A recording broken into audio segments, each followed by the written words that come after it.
Dnes bych chtěl přivítat před kamerou paní doktorku Holendovou, všeobecnou lékařku z Prievidze, ze Slovenska. A ona používá také EMI ve své ordinaci, dokonce byla jedním z prvních lékařů, kteří EMI ve své ordinaci na Slovensku vyzkoušeli, takže my jsme byli velmi zvědaví, jak to vlastně i na Slovensku bude fungovat. Zjistili jsme, že to funguje úplně stejně jako v Čechách, prostě jsme bratia, stále ještě Stále. v mnoha ohledech, i ten systém zdravotnictví vypadá podobně. Paní doktorko, jak to hodnotíte po roce? Bylo to dobré rozhodnutí vyzkoušet EMI? Tak určite áno. Vlastne stretla som sa s vami práve tu na kongrese pred rokom. Počula som aj vašu prednášku a následne som povedala, že ja idem do toho, že si to vyskúšam, pretože to hektické tempo, ktoré na tej ambulancii je, tak som hľadala a hľadám stále nejaké prínosné veci, ktoré by nám to vedeli nejako zlepšiť. A v podstate aj odľahčiť stále tú prácu vlastne aj sestričky, aj teda moju a aj k spokojnosti pacientov. Hej. Vlastne používali sme systémy, mailovú komunikáciu, objednávanie už od covidu u mňa zostalo, čiže nechodí ráno 20 pacientov do čakárne a toto je super, že prínosom bolo práve tá triáž pacientov, aký majú problém. A doteraz funguje. Je živá, pochopili, kto je už virtuálna sestra EMI, že to odpovedáme, vlastne dávajú otázky na mňa a na sestričku a v podstate komunikujú s nami. Najskôr im to nebolo celkom také jasné, že kto to je, čo to je.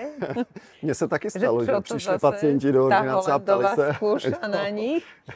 A hlavne bolo super, že sa zamysleli nad tým, že aj tie údaje, ktoré tam majú vložiť, kde sa ocitnú a či teda ozaj to nie je niečo, čo ich len skúša, ale že to je teda komunikácia s našou ambulanciou a môžem potvrdiť, že aj tí starší pacienti jednak cez svoje deti zapojili sa najskôr a teraz je to už super.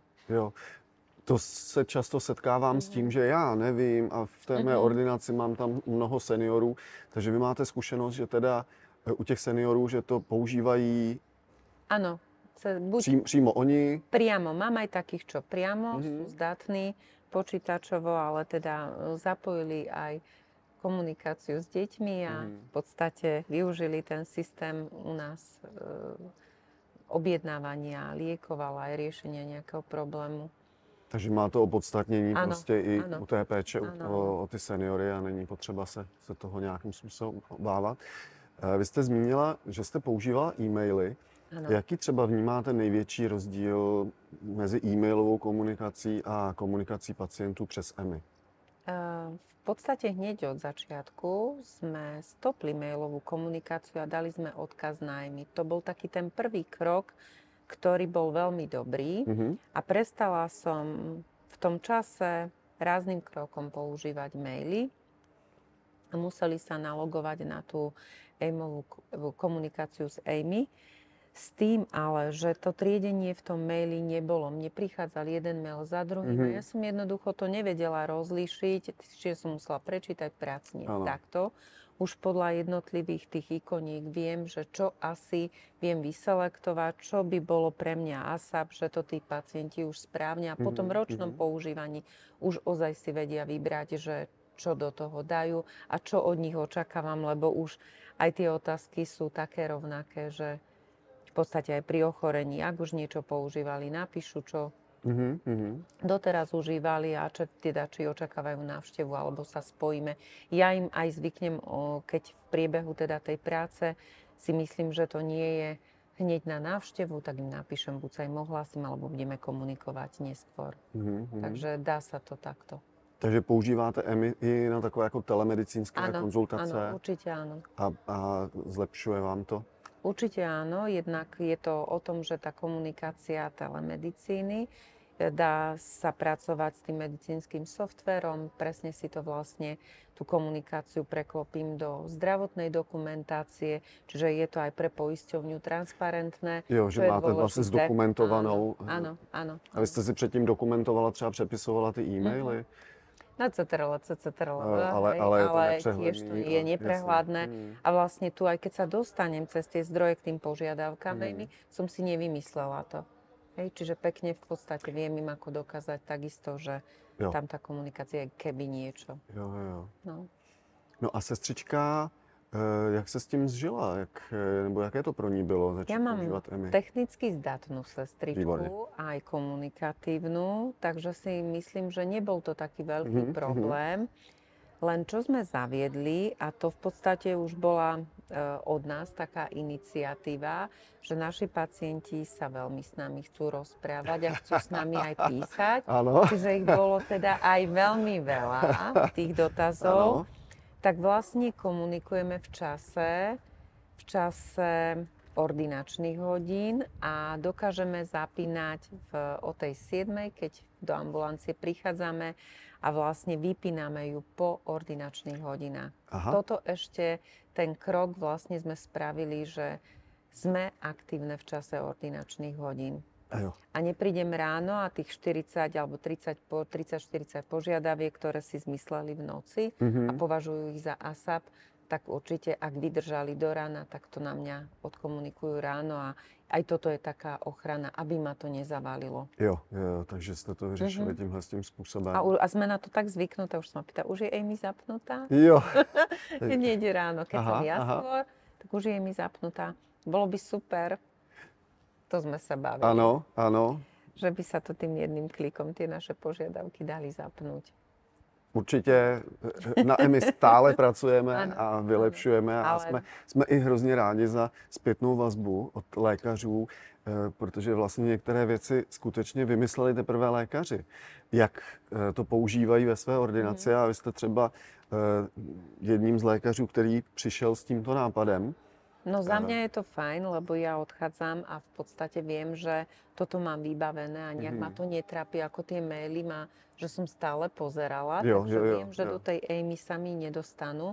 Áno, dostanú sa s požiadavkou tí, ktorí boli zaregistrovaní a povedzme v ten deň písali, takže vedia sa, áno, vedia sa tam nalogovať a teda dostať s tým daným problémom, ale inak toto ako super za mňa, že zapnem, vypnem a je to fajn. Čo sa týka možno fakt takého pocitu, že som si to vybavila všetko. Že odcházíte s čistým stolem. Štít, áno. To je pravda. Dokázala byste shrnout třeba, co byl ten problém, který jste v ordinaci řešila? Proč jste vůbec chtěla EMI zavést? No, ja už som mala pocit, i napriek tomu, že sme sa snažili to stále nejako zlepšovať, že tie telefonáty fakt nás zahlcujú, že jednoducho je pravda, že nám netrepali tí pacienti na dvere, keď to poviem tak vulgárne, lebo už ten objednávací systém fungoval, ale fungoval práve prostredníctvom tých telefonátov. Čiže teraz, keď už mi aj napíšu do Amy a mám ja rozdelené ten časový harmonogram v ambulancii, že povedzme teda do tej 9. sú preventívy, od 9. do 11. sú stavy, ktoré nie sú infekčné a po 11. aby sme teda mohli opatriť potom tú ambulanciu, vedia, že prichádzajú infekčné ochorenia, tak sme už mali takýto systém nejaké tie 3 roky alebo 4 od covidu zavedené. No a v podstate tá Amy, keď ja vidím tam, že majú ten problém, ja už mu rovno viem dať čas, viem infekčná a viem, že už sa trápil nejaké 4-5 dní, tak viem, nech sa páči po 11. vyšetrenie.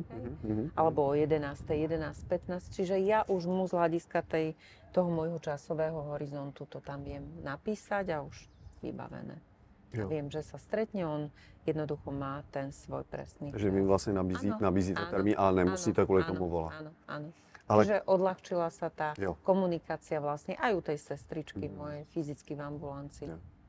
A to ještě zatím ani nevyužíváte kalendář, je to tak? Áno, kalendář vlastně ešte nevyužívam. Prostě využíváte to, co vám vyhovuje? Toto si myslím, že to ešte stále je v časovom, len by sme museli ten náš, ktorý máme, ešte ten fyzický, nahodiť možno tie 2 mesiace dopredu, aby sme to tam nejako vedeli a pacienti sa tam vedeli nahodiť, že áno, chcem tu vyšetrenie, tak sa tam viem nalogovať.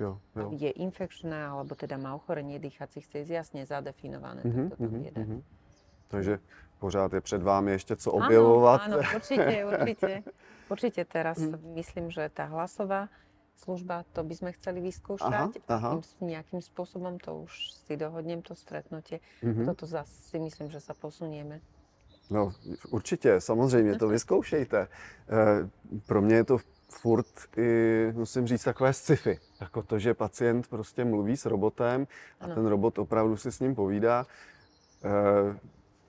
Úplně z toho mám husí kůži, jo? Takže Áno, chcem to vyskúšať, no ja som na to zvedavá, že ako to je. Takže za mňa bez nejakých pripomienok, len pozitíva z mojej strany. A ja im napríklad aj vysvetľujem tým pacientom, že je to všetko pre nich, oni to majú bezplatné zatiaľ, tí pacienti, hej? Že v podstate sú to dôležité informácie a rozhodnutia, majú to zatiaľ oni bezplatne.